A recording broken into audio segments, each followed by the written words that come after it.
Hello and welcome to this podcast. I'm Hemant Singh and this is the Delhi Policy Group.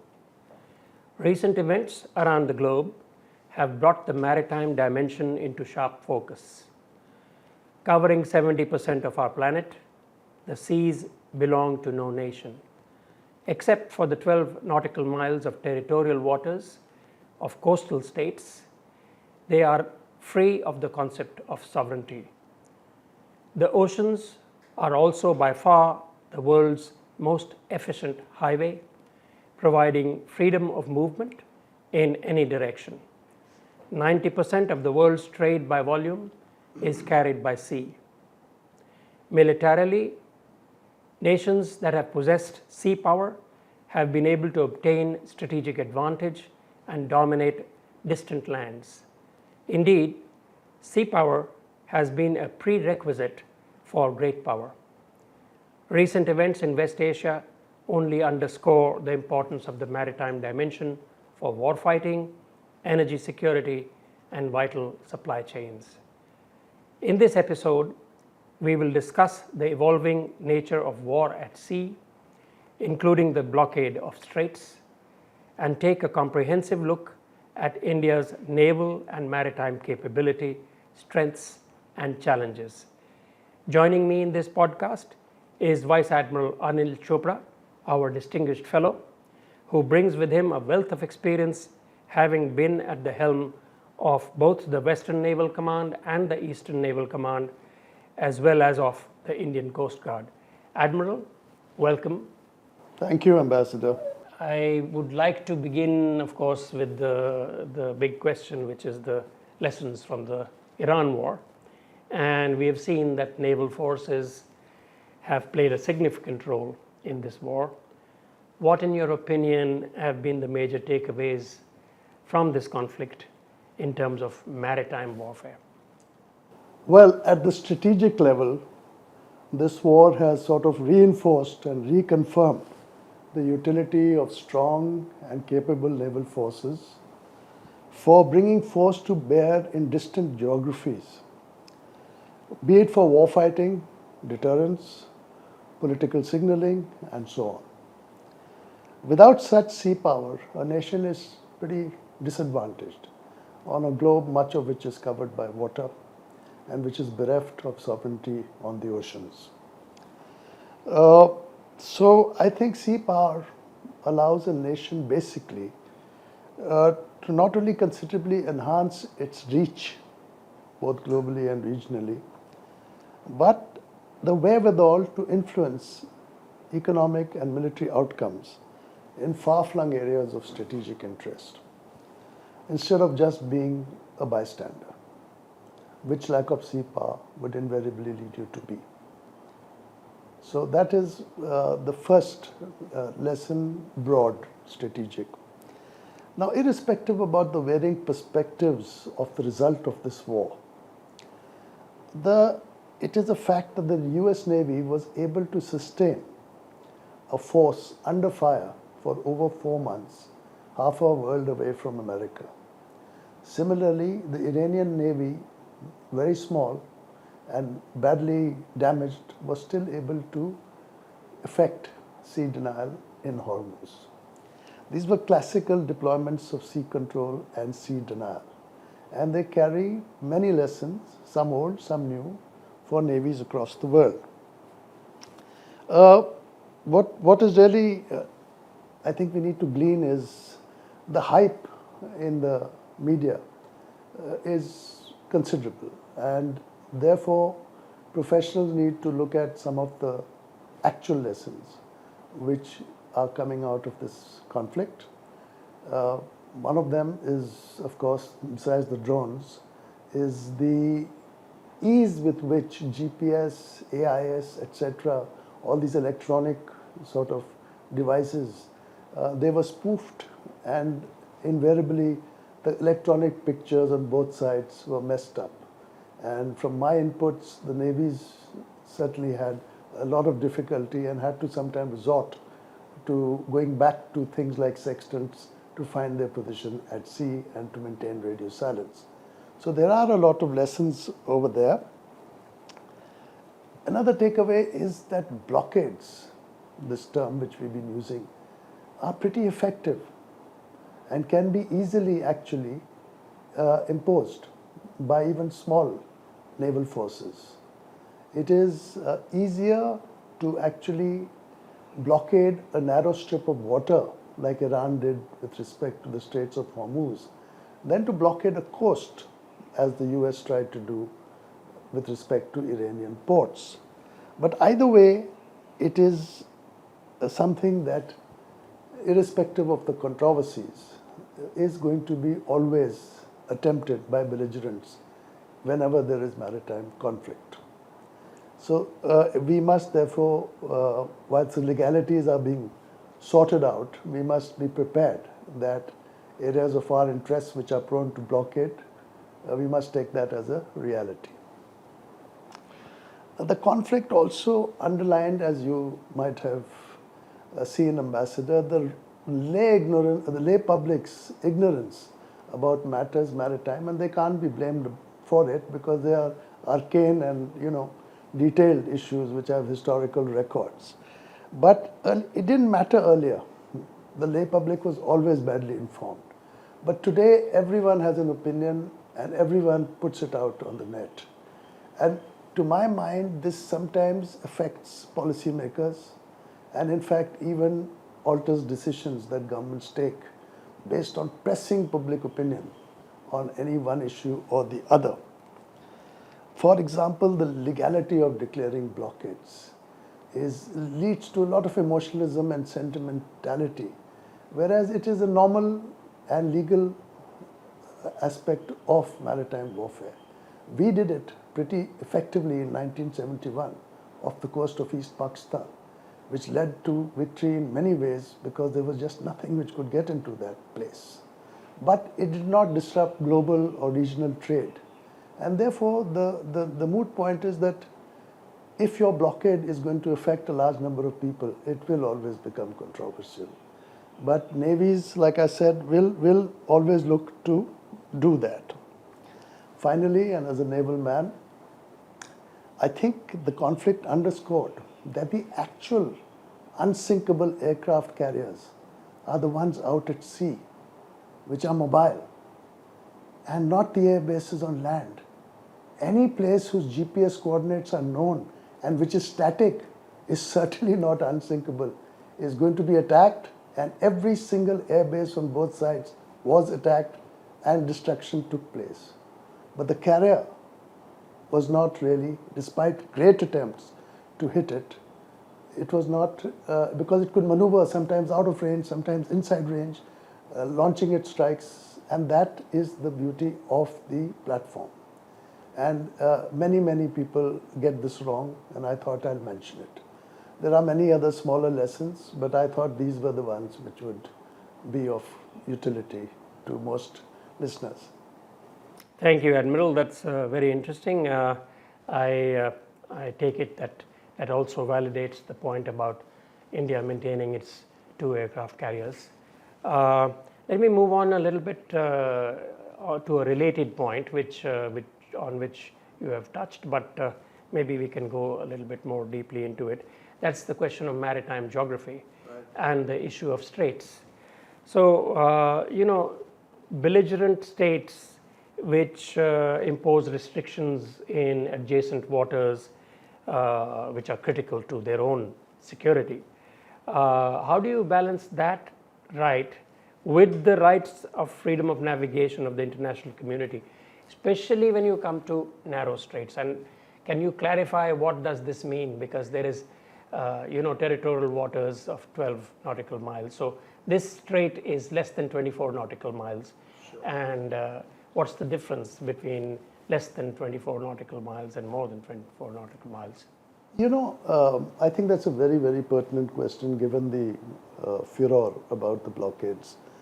Throughout recorded history, and certainly ever since the disaster of the Royal Navy in Gallipoli in 1915, it has been established, at least in naval circles, that it is suicidal for warships or merchant ships to try and take passage in a strait in which they are going to face hostile combat power. Why? Because in a strait, ships are easily detectable, their position can be located, and they can be interdicted, which is not so easy to do when they are in the large opaque expanses of the ocean. So ships do not like to be in narrow waters, as we say, and certainly under combat conditions, you can't just take passage in the strait. A point I have been making with respect to Malacca, where there is easy access of Far Eastern naval platforms into the Indian Ocean and out of it, but would not be so easy if anybody were to be in conflict. So now, this is not with respect to Hormuz. This is true of any strait, be it the Malacca, the English Channel, even the Greenland, Iceland, UK gap, which was used effectively in the Cold War. These are narrow passages, and these geographies dilute maneuverability, and therefore they will always be utilized for offense from one side and defensive from the other. Moreover, shallow waters can be easily mined, as you know. And in all, the point I'm making is geography indeed is paramount, if not destiny. And when you're fighting at sea, this is of critical importance. Now, belligerent nations, and we must look at it from the point of view if we were fighting, belligerent nations have certainly got the right to impose restrictions on waters in the primary area of conflict and adjacent to their course. That is in the nature of war. They cannot allow access to everybody, especially since neutral shipping can become collateral damage given the identification issues at sea. And therefore, it is generally accepted that these restrictions will be imposed, and again, they become controversial only when they affect a larger number of countries. If there was a maritime exclusion zone imposed by, say, Pakistan or by India in the northern Arabian Sea, it may not invite that much scrutiny. But the Hormuz has brought this, and it's good that it has, because this needs to be sorted out. This issue is not yet we've not heard the final word on it. As you may know, in the Montreux Convention in 1936, Turkey was given rights over the Dardanelles and the Bosphorus, and during wartime they have full rights of restriction in those two straits, certainly for warships but also for merchant ships. And this is considered legal. So one was concerned that this would be, that Hormuz would go the same way, and I think one way or the other this matter will come up. As you know, the United Nations Conventions on the Law of the Sea is far from foolproof, and they have not even been ratified by many countries, including US and Iran. And instead of going into the nitty-gritty of mileage and this, that, and the other, I would like to sum this part up by saying that there will always be disruption of trade and energy flows in any war zone and of supply chains in any war zone, especially at sea, because 90% of everything flows at sea. And this is a good opportunity for governments and professionals and legal luminaries to sit down and look at the law of the sea, not necessarily again from the United Nations point of view, but to arrive at some sort of conclusion. But as you and I know that nothing which is on paper is necessarily binding, and in the heat of battle, all is fair in love and war becomes the dictum of forces fighting on the ground. Thank you. That's also very important and interesting, but I think we can leave it for continuing discussions on the legalities of Iran's strait closure in a strait which is less than 24 nautical miles, and their immediate national security interests are impacted vis-a-vis the US blockade, which has been a directed blockade only against Iranian ports and Iranian merchant shipping. I'd like to add, Ambassador, as you may be aware, that in 1994 in San Remo, a bunch of individuals in their individual capacity, not as representatives of their governments, got together to try and again draft certain binding legalities as far as naval warfare was concerned. And they came out with the San Remo manual, which is sometimes quoted by people writing for or against. But it must be understood that this has no binding, this has no legal binding on nation states, and was just a citizen sort of, initiative. Charter. Which whatever. is, yeah, whatever. But attempts are on. But as I said, from what we see of history, we are still pretty much better off than ages gone past as far as regulating warfare is concerned. And I think we will continue as humanity to do a better job of it. We'll have to wait and see what happens in the Hormuz as well, because there may be no tolls, but there may be administrative fees and other things which are being talked about. Yeah. So, and also the evolution of international law in terms of maritime conflict and narrow waters, I think that also needs to take place alongside whatever discussions at the geopolitical level are ongoing. Let me turn now to China's naval expansion. I do that because there are obvious implications for India of the exponential growth of the PLA Navy and its gradual but increasing ingress into the Indian Ocean region. There are two aspects here, but let's start first with the issue of what vulnerabilities would the PLA Navy have to endure when deployed in the Indian Ocean, which obviously could be taken into account and utilized by India. Sure. This is an important thing which is again often misunderstood.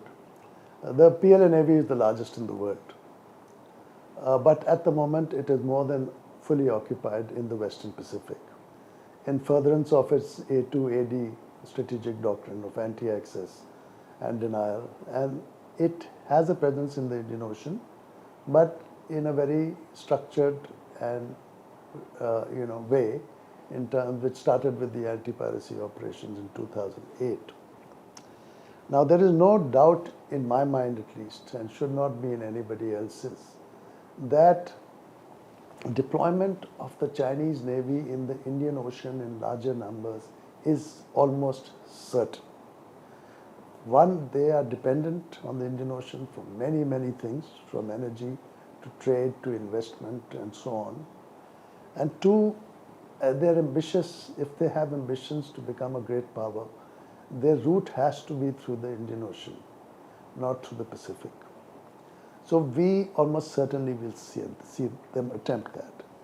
As you asked, that's not an easy job for them. They are vulnerable, to say the least. One is, when operating in the Indian Ocean, they are on extended lines of communication from their home ports and their logistical bases. Now we see this being done by other navies, but the US Navy over the last 100 years has perfected the logistic chain, and they, as you must remember, have more than 800 bases around the world. So they can do it. China may find it difficult to operate at extended ranges when their only real military ally in the region is Pakistan. And their really only real base is Karachi, which I'll come to later. So the geography is with us, especially the geography of the access, say ingress and egress from and to the Indian Ocean. By virtue of its geography, the Indian Ocean is landlocked to the north and accessible only through narrow straits both in the east and west. The Red Sea, Suez and Bab el-Mandeb from the west, or Malacca, Sunda and Lombok from the east. Now, as we just discussed, straits are easy to monitor and easy to interdict.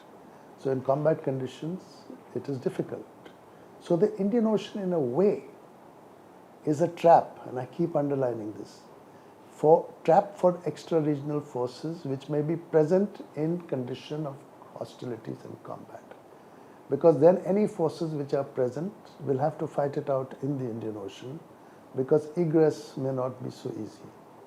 And therefore, it offers the Chinese a challenge militarily.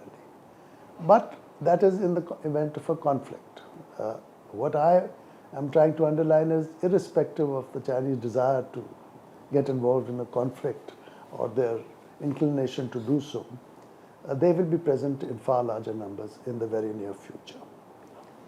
And the vulnerability that we should most exploit is the great Indian peninsula jutting into the Indian Ocean and our far-flung island territories, all of which have bases from which our naval and air forces can operate. And this is not easily neutralized by forces at sea. Geography gives us a huge advantage, and therefore we need to be aware of that. But that geography is not an advantage if we don't have the capability and capacity. So geography is very fine, but we must not forget that the capability and the quantity and quality of Indian naval forces must be able to do something with that geography. So that's as far as the vulnerability is concerned. The second part, or the flip side of this, is I'm sure that the Chinese realize that this is a disadvantage which they will always face. But since they do depend on the Indian Ocean so heavily, they will do everything to overcome these constraints to maritime access through IOR bases, land corridors, etc. There's talk about that Kra land corridor across Thailand. There's more offerings possible in Myanmar, right next to us, into the Bay of Bengal. Pakistan, as you mentioned, and Karachi as the port, as you mentioned, are their major backstops. So what else can they do? Where else can they find this kind of expansion? And what should we do in terms of our ability to monitor and to take action to try and make sure that these new moves by China to overcome the constraints they may face in the Indian Ocean are virtually neutralized? I think that's a very fair question. I think we should hypothetically presume that Chinese forces will be present in the Indian Ocean, irrespective of constraints. Now, what does that really mean? Very few people don't stop by and think about this. What does that really mean? It will mean that eventually Chinese carrier strike groups, aircraft carrier with its full strike group, and marines and missiles, cruise missiles, will be present and mobile and moving in the Indian Ocean, both in the Bay of Bengal and the Arabian Sea. This is what it means, and what is the implications? The implications of the Indian peninsula, with all its industrial and other valuable areas and valuable points, immediately becomes targetable by such a force. And China has the capacity within its force to do hypersonic precision targeting of points, certainly from places like the Arabian Sea and the Bay of Bengal. So it does mean that eventually Chinese presence means, hypothetically, your entire peninsula is now under threat, not from ICBMs and nuclear forces, but from conventional cruise and other forces. That is one. So what do we do about it? What do you do about this fleet or a couple of fleets hanging around in our area of operations, posing a threat?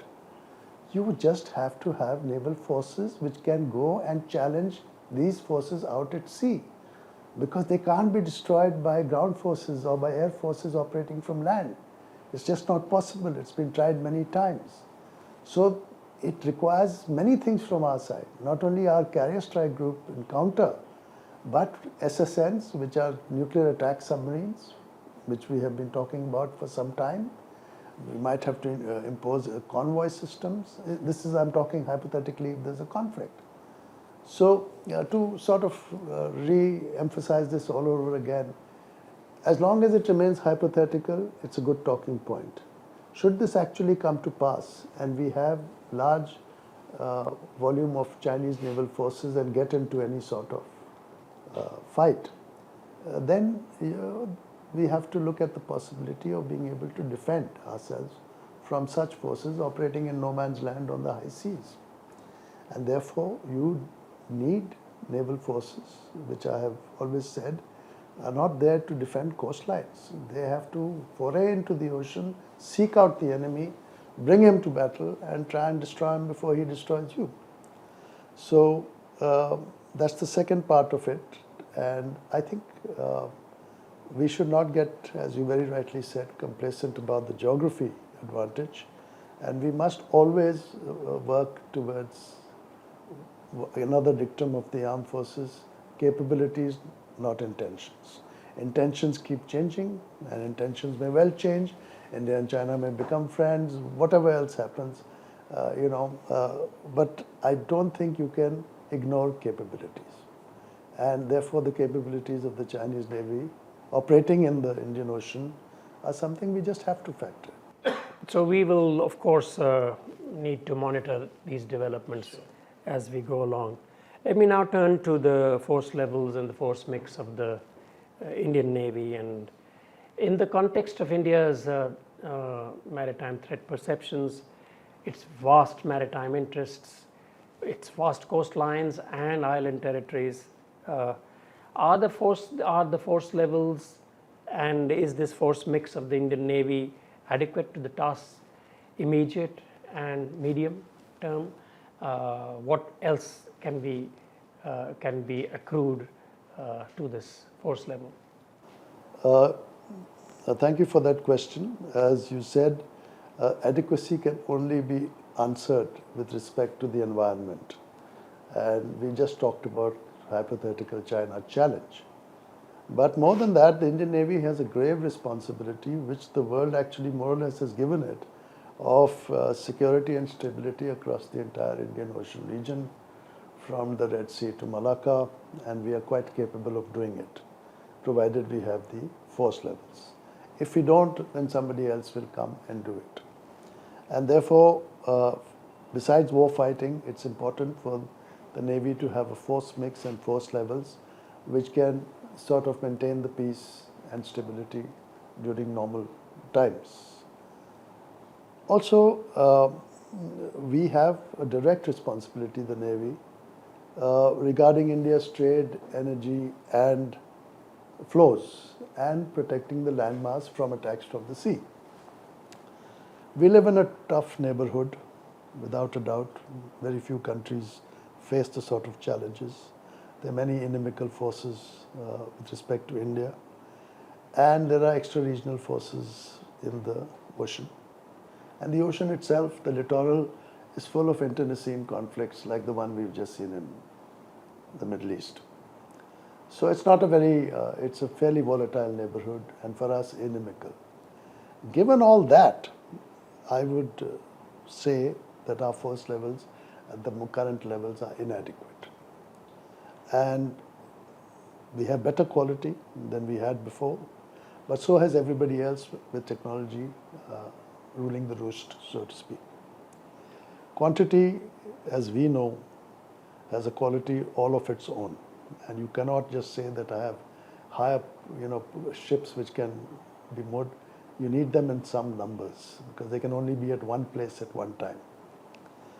Moreover, we also need more reserves of ammunition and drones because, as we have seen, any war can get prolonged and become a war of attrition, and you can run out of things very fast.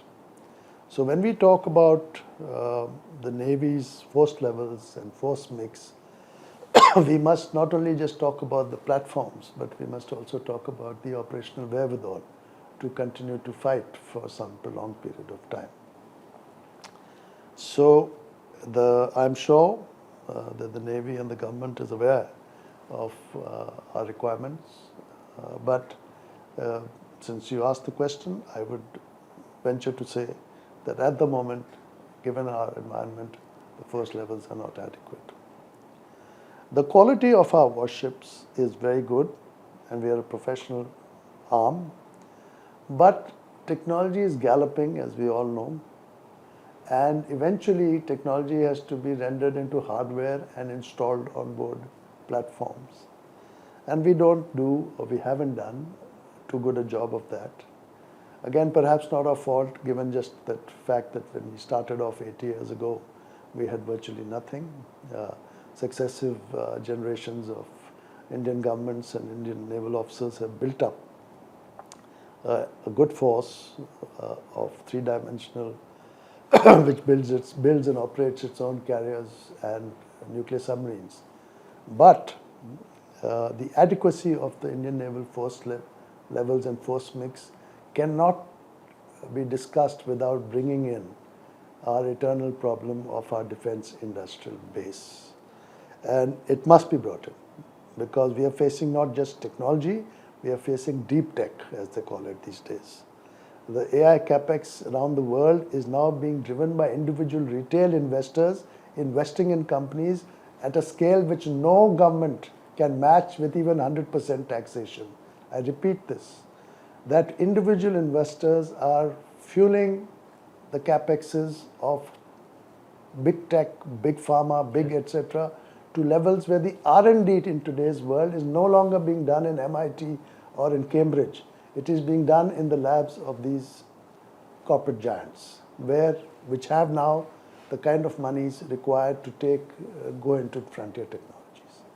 Now, in our case, I'd like to say that we really need to look at creating or sort of incentivizing our larger companies into this field, because only the big companies, MSMEs are not going to be able to give you what you need as far as force mixes and force design is concerned. And we must understand that we are weak in both HR and manufacturing. We have large volumes of engineers, but not necessarily trained in the skills which modern systems need, from lithography and all that. And besides our engineering, the precision machines required for manufacturing extremely,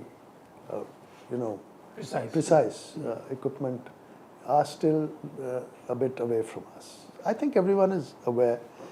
So instead of just focusing on our force levels, which are important, of course, we have to parallelly focus on internal capability in terms of tech, R&D, HR, engineering, and all that, and create some large giants who can then, which everyone has created, Japan, South Korea, forget the West. There are large chaebols or something, I think they're called, which are prevalent now in Asia and will soon be there in Latin America. And we must be able to create larger prime contractors, so to speak, in the private sector, because the public sector, by its very construct, is not the best for efficiencies of scale and of time and cost overruns. So this is something that, again, I have been underlining as far as I can. But when you look at the overall force mix and force levels of not only the Navy, but of the Army and Air Force, there's no escaping. There's no escaping from the reality of our defense industrial base. And since you've asked, I'd like to make this point. The defense industrial base does not exist to export arms and make money. That is a secondary thing and the last thing we should be focusing on. It exists to arm our own forces with the requisite technologies and hardware. And sometimes this focus is, I think, goes all over the place. And we must focus on equipping our forces rather than just being happy that we managed to export something somewhere else and made some money. That's an important point as well. So really the focus needs to be very broad-based, and it needs to include not just the force levels and the force mix, but also the increasing component of technology into warfighting and the building of the kind of industrial capability which you're talking about. Thank you. I think that was an important point which you made. Let me turn to the Andaman and Nicobar Islands, and you know that the islands have been in focus recently on account of some massive infrastructure projects being planned in the Great Nicobar Island. Could you comment on the impact of such plans with regard to our forward security posture as well as a deterrent posture, because I think this is a indestructible aircraft carrier which we need to utilize and defend. Yeah, let me say, and I think you will agree, that Andaman and Nicobar is great geography and a blessing to us. It allows us a forward base at the very entrance of the Indian Ocean. And it is a very important strategic piece of real estate. It can oversee not only Malacca, but Sunda and Lombok, and any Kara Canal in the future. I am not unduly perturbed by the Kara Canal for the simple reason that any ships ingressing or getting out of there will also be under surveillance and the possibility of interdiction from military facilities in the Andaman and Nicobar Island. So all this while, I think the government of India has always recognized this, and to the degree possible, have been upgrading India's military facilities in these islands. And the Tri-Service Command was the right decision, though again, it should, in my opinion, have a maritime head, not because I'm a naval officer, but because the environment is maritime. And it is for that reason that PACOM has always had an admiral at its helm. It is a fully unified command, but the peculiarities of the maritime environment are best sort of handled by someone who's had a lifetime in that environment. It needs facilities to surge in the sense, while it's a great post at some considerable distance from the mainland, it also needs, as you said, to be defended. And sometimes to defend it, you may have to surge troops and surge aircraft and other assets onto these islands from the mainland. And I'm sure that is also being considered. I would disagree that it is an unsinkable aircraft carrier because of the same reasons I told you. It's static, its position is known. There's a lot of hypersonics and hyperprecision people there who could target anything that you construct on these islands. And that must be kept in mind for that precise reason when you're planning large-scale commercial infrastructure. It's good, but you must recognize that it will have to be defended. And therefore, that itself would entail proportionality, a larger military and military infra in the islands. Now, I trust all this has been factored in. I am not privy to the details of the GNI, and I am sure there's a detailed and comprehensive study undertaken. And I hope that the business of a transshipment port in this location, and given relative competition, has been factored in and found to be suitable. In my service time in uniform, we used to look at Andamans from various perspectives. And one of the perspectives was electric power, water, and logistics. I don't know how many people know that in Hawaii, in the Hawaiian Islands, the rocks which form these islands are of a type which allows freshwater reservoirs to bubble in just below the islands. Otherwise, the problem of getting fresh water in island territories is quite considerable, as is the problem of electricity, as is the problem of logistics for daily needs. So when we plan GNI, and I'm sure they are planning it in some detail, two factors to be kept in mind. It has to be defended, and the more you build, the more you need to defend, and the more you will require military forces there. It's a vicious sort of cycle. And those military forces will also require further infrastructure and defense. And second is that it is something that you must factor in the essentials, that is power, water, and logistics. Once you've done all that, and once the viability has been ascertained, which I'm sure it has, then having a transshipment port and a multi-dual use runway and other facilities on GNI would of course always be would always augment India's rights and India's profile in the Far East. Do you think that we have adequate numbers of naval and air bases to support defense, surveillance, and force projection from these islands? Because I mean, that is really what the intention was in raising this issue. I think I'd venture to say that what we should focus on is having interdiction forces. Things like, for example, the P8I, which can go on long surveillance missions and has the armament in itself to interdict at short notice. And which, now that requires a certain amount of personnel and facilities and defense of the more we put in terms of defense forces, which whose primary job is not surveillance and interdiction, but defense of the islands, then the more it gets to be a difficult question of where is the balance going to be.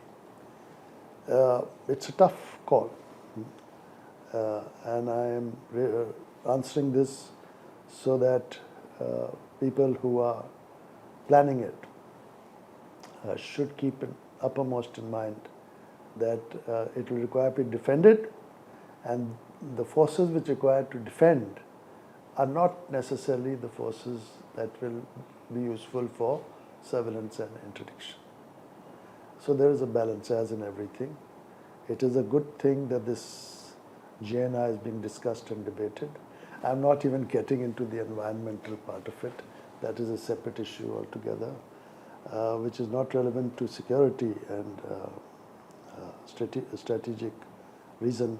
But yes, the basic thrust to develop Andaman and Nicobar is the right strategic thrust, as long as you look at the factors which I have tried to enumerate. And all the more so because they are at quite a distance from the mainland. That's right. And at the same time, they give us an invaluable asset for interdiction. And as an aside, Ambassador, I must tell you that in the Second World War, once Pearl Harbor had taken place, the Japanese were within a whisker of taking over the Hawaiian Islands, including Honolulu. They were saved by the the Americans' victory at the Battle of Midway. yes, Stopped the 4 carrier forces which were coming towards Hawaii for the purposes of occupation.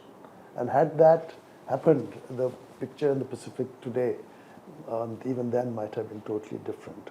But what I want to highlight by this aside is that islands like these, which are very far from the mainland, like Hawaii is indeed from the US west coast, are always vulnerable should an enemy decide, because you don't just have the mainland capability in these islands. And it could have gone either way that afternoon, but it went the American way, and they sort of kept these islands. thank you, and thank you for that historical anecdote as well. Let me now turn beyond our capabilities to the Quad and maritime cooperation under the Quad. Clearly, the Quad has seen many ups and downs, whether you say that it was conceived in 2004 or 2007. Does it still retain relevance in terms of regional maritime security? Because what I can see generally lingering on from the previous administration into this one seems to be just the IPMDA. And if there is not much traction here, then what are the other cooperative security arrangements which might benefit India? Difficult question. We have wrestled with this for long. Of course, it started off as a security dialogue. But over the years, it is my impression that member countries have seemingly decided that it is wiser to keep it as a broad multi-utility framework rather than a security-based grouping. As someone said, a diamond of consultative democracies acting as a force for good in the Indo-Pacific and as an example to smaller countries of what democratic cooperation can do.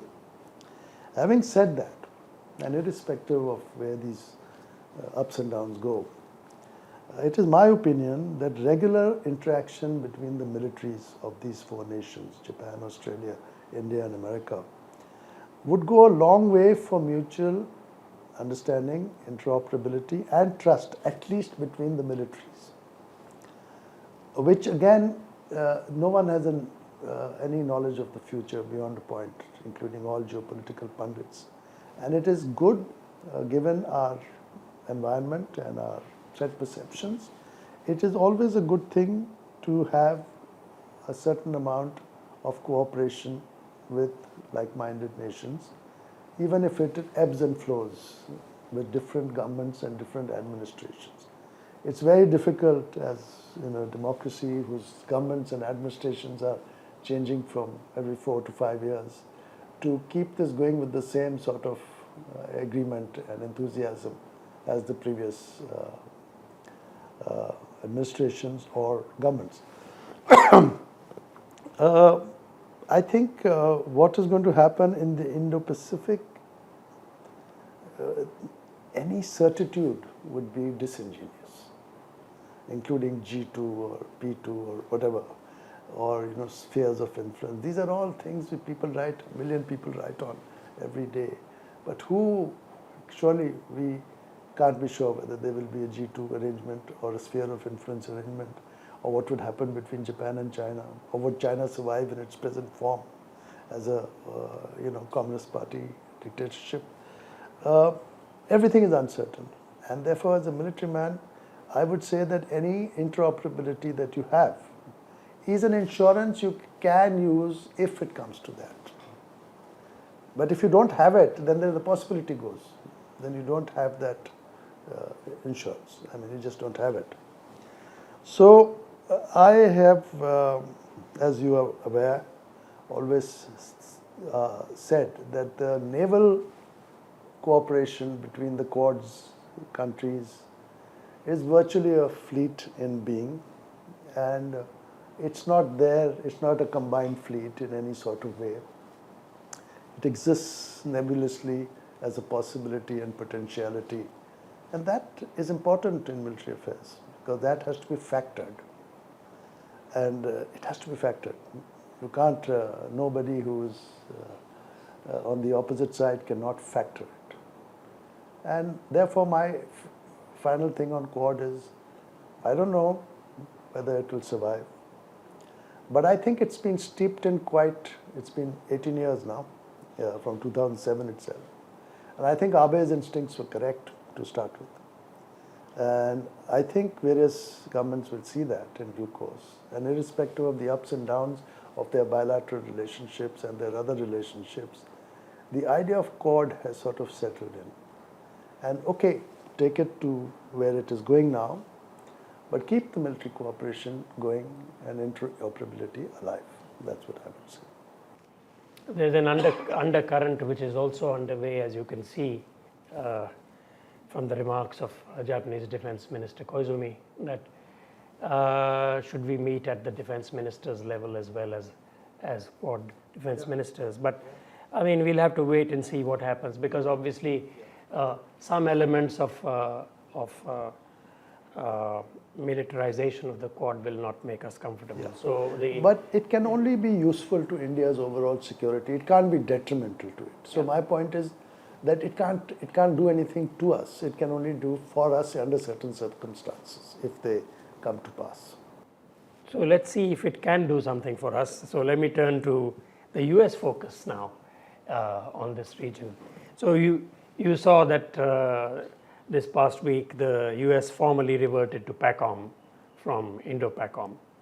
And you also saw the Secretary for War making a statement at Shangri-La saying that he expects India, for its own reasons and its own security interests, to ensure stability in the Indian Ocean region.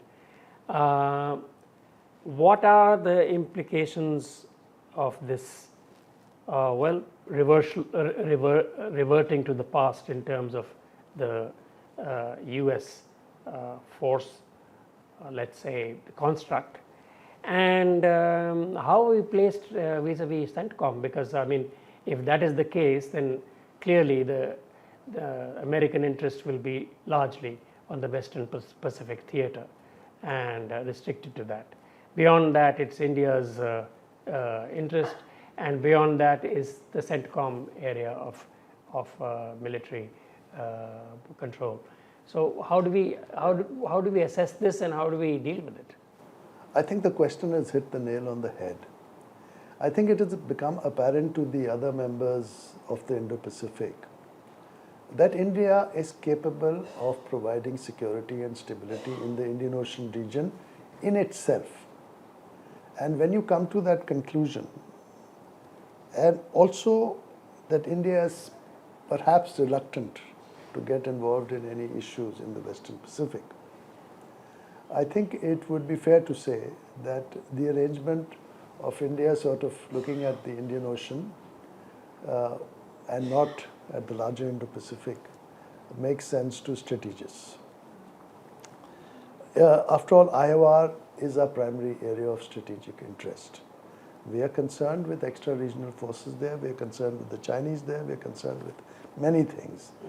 But given our geography and given our strength, given our size, population, etc., we are pretty much, in my opinion, even at our levels of technology and defense industrial base, we are quite capable of being a major threat to any sort of misadventure in the Indian Ocean.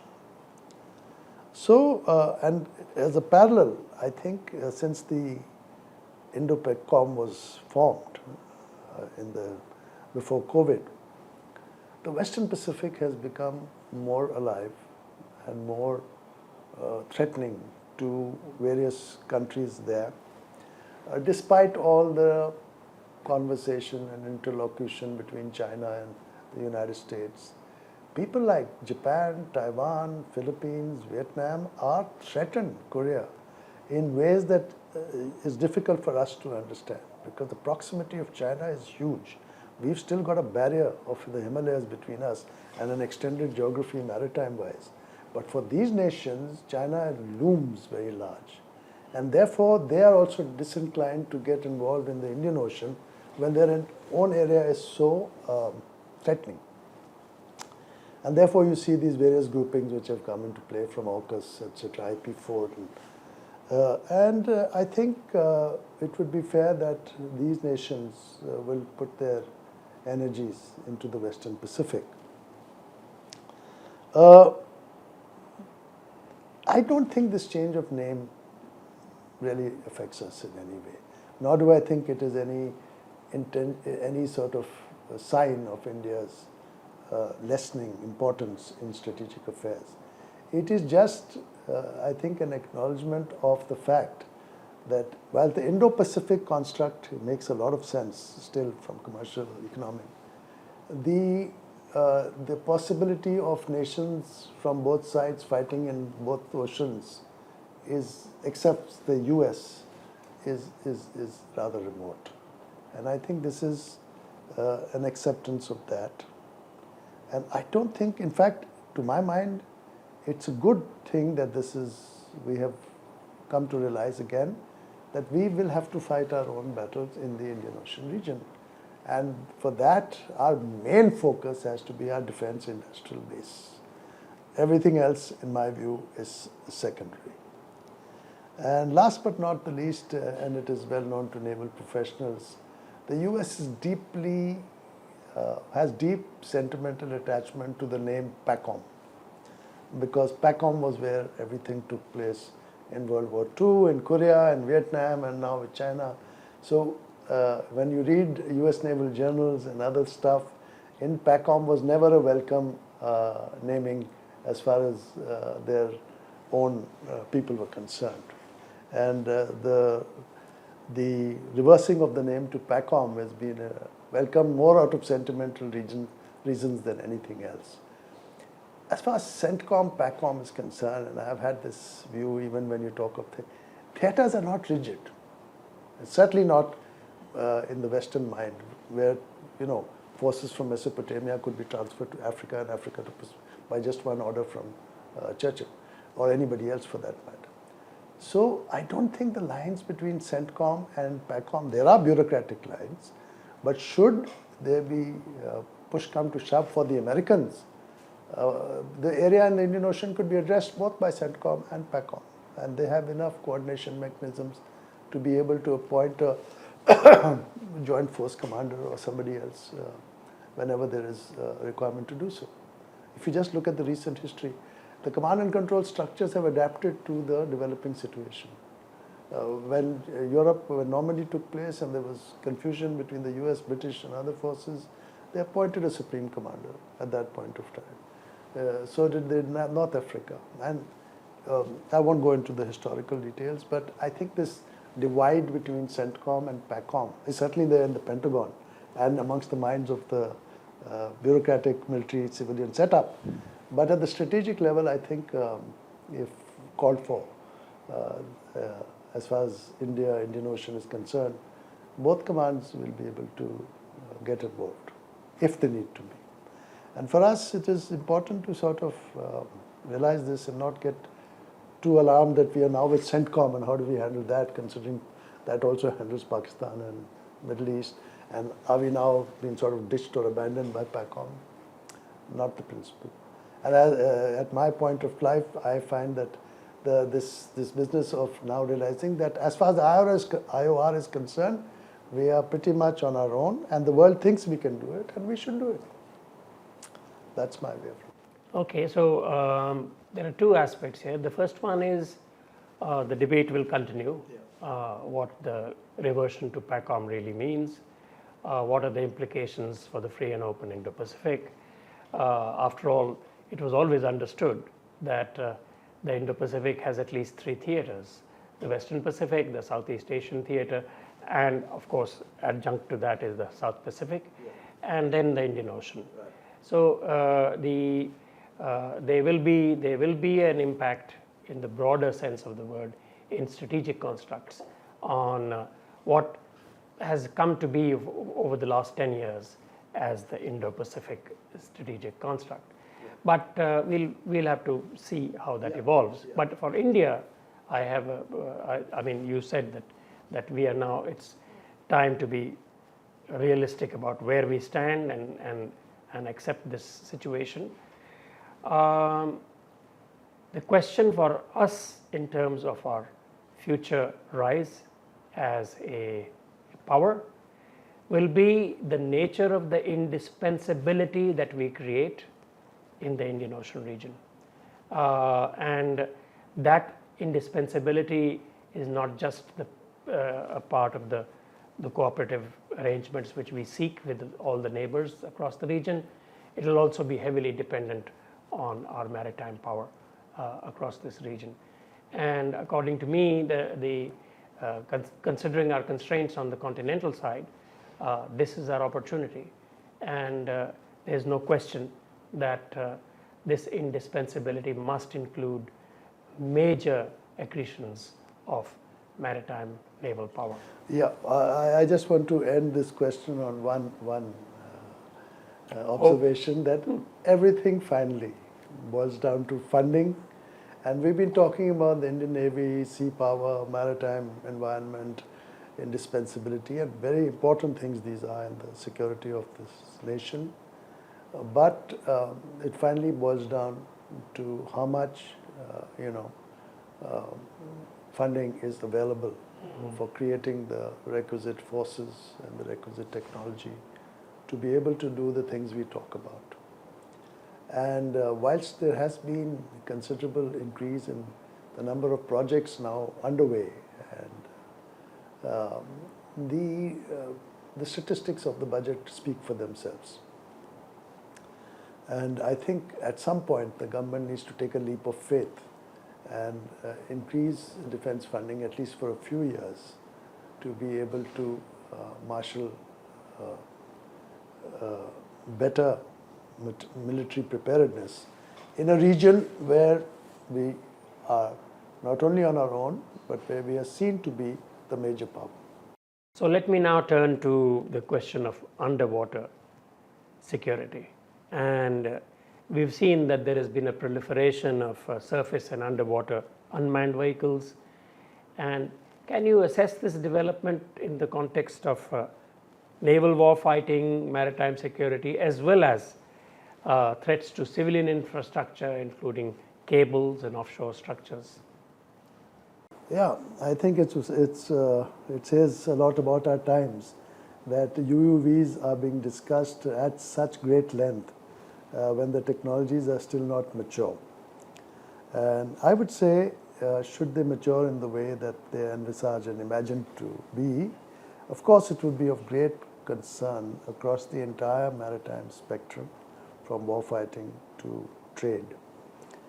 And should it be technologically and financially viable to have large numbers of UUVs in the order of battle, it would make a major difference in protection of harbors, in fleet operations, in protection of island territories, everything else. But thus far, I won't say it's been hype, but I'd say that developments have been largely sensational and unproven in battle, unlike drones, unlike UAVs, which have now proven themselves in battle. UUVs have a different issue. The sea does not lend itself to communication very easily. And therefore, it's in all probability UUVs at sea or underwater may be more autonomous and AI controlled than without humans in the loop than UAVs. That is cause for lots of concern because ones which have got the need for communication or direction or control, that is difficult from at sea by by virtue of the medium. Any failure at sea, just like an aircraft which crashes if it loses power in air, the pressures of the sea as you go deeper would crush anything which is operating beyond a point of time. So much has to be looked at before we can say that UUVs have arrived. But you've correctly also highlighted that the emergence of UAVs, besides war fighting, is of great consequence to global, almost everybody, because of the internet and the internet cables, which can be easily tampered with by underwater unmanned vehicles operating without any risk of human disaster. And we are bound to see, therefore, counter UUV measures which go into place immediately. Almost any technology, whether it was ESM and then counter ESM or EW or then cyber and then UUVs, will always have. Counter drones are now becoming pretty effective, counter air drones. So we are talking about UUVs a little before they have actually proven their worth. But and it's open to many questions, but I think almost all nations are looking at UUVs very, very seriously, including us, because should they materialize in large numbers, they're going to change everything in ways that drones have changed the battlefield, the ground, the field. Other than that, there's not much to say except that in India, we are very acutely conscious of this, and so certainly the Navy is. And I think both that this is the sort of thing that our MSMEs and smaller industries are looking at. But there are many problems, including payload in communications, launching, recovering, not recovering, kamikaze UUVs, all sorts of things. Easier in the air, more difficult at sea. So I will reserve my sort of answer and say that we are not yet sure how this will pan out. So we have to wait and see how this evolves. All right, so I think we have time for one more question and we can take that up, and that is the question of the collusive threats which India faces in the maritime. And here I'm referring to the hardware and intelligence cooperation between China and Pakistan and their navies. Does that become a factor in impacting the balance of conventional power in the Indian Ocean, and how do we deal with it? Without a doubt, China-Pakistan maritime collusion in the Indian Ocean will most certainly affect the balance of conventional power. We should have no illusions or delusions about that. The Chinese are fairly up there as far as tech is concerned, and for them to provide intelligence and targeting information to Pakistan in times of peace and war is not very difficult. Whilst India possesses both the quantitative and qualitative edge in the maritime arena, and it has even been touted as the arena of decision. But I don't know how long that will last, because if you look at what's happening with the Pakistan Navy, it got its first hangout class submarine last week. That's the U1, which was signed many years ago. The first submarine with AIP has reached Karachi on June 11th. So that gives it considerable. Even one submarine can alter certain dynamics. Deterrent effect. Yeah, and it's been operating its Tugril class U-054 destroyers of the Chinese Navy, which are its workhorse since 2023, and Zulfikar earlier than that, some other classes like Azmat, etc. And it's also got involved in the cooperation between Turkey and Pakistan. So these Jinnah class frigates, which are a project between Turkey and Pakistan, are now being fitted out with Chinese electronics. So we have not only collusion between China and Pakistan, we have the Pakistanis also getting assistance from other extra-regional powers and finances from various financial streams, which all of us are aware of. So the Pakistanis have always had a sea denial navy because it didn't have the wherewithal to have a larger navy. But what the Chinese are doing, and I mentioned Karachi and I wish to expand on that, what the Chinese are doing is giving the Pakistanis the same ships that they are operating in the Indian Ocean. When a particular class of ship is introduced, much maintenance and repair facility is required in the dockyards for the gas turbines, for the weapons, for the sensors, for all. Each ship has got hundreds of systems. Those are now being set up for operation of these Pakistani acquisitions in Karachi. But in any hypothetical conflict involving the Chinese in the Indian Ocean, those same facilities could be used by the Chinese. They can't use anything in Hambantota or in Djibouti or even in Gwadar. So people have this misconception these are Chinese bases. They're not, because what they can provide is food, water, fuel. But a naval base has three things which are critical. First is it must be secure and defended. We talked about this with respect to Andamans. If a naval base is not defendable, then it is no longer a base. A base is somewhere where you retreat into security. And a naval base requires to have the ability to repair and re-ammunition ships which are engaged in action, which limp back into harbor and have to be repaired, re-ammunition and sent out into the fight again as soon as possible. Now for the Chinese, the only such base is Karachi, should they need it. And this of course is hypothetical. As you are aware, the propensity of the Chinese to get involved in combat itself is questionable, especially at these further ranges, and there are many other factors. But suffice it to say, any collusion between the Chinese and the Pakistani would first and foremost help the Pakistanis with respect to us. China is secondary in this matter. And the Chinese, by doing what they're doing, have made for themselves a base in Karachi. Whether they do so in Gwadar, in due course, I don't know. But certainly a place like Djibouti is not a naval base. It is a R&R facility for both men and ships, which is surrounded by other naval bases of the Western powers. So I think Operation Sindoor opened our eyes to the fact that assistance from the Chinese will be more than forthcoming in any direct conflict between Pakistan.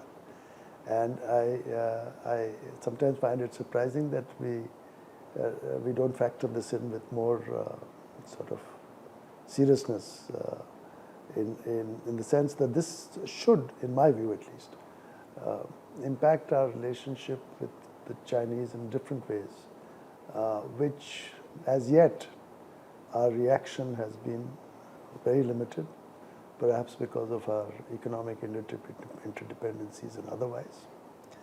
But it's a much larger strategic picture, I'm aware of that.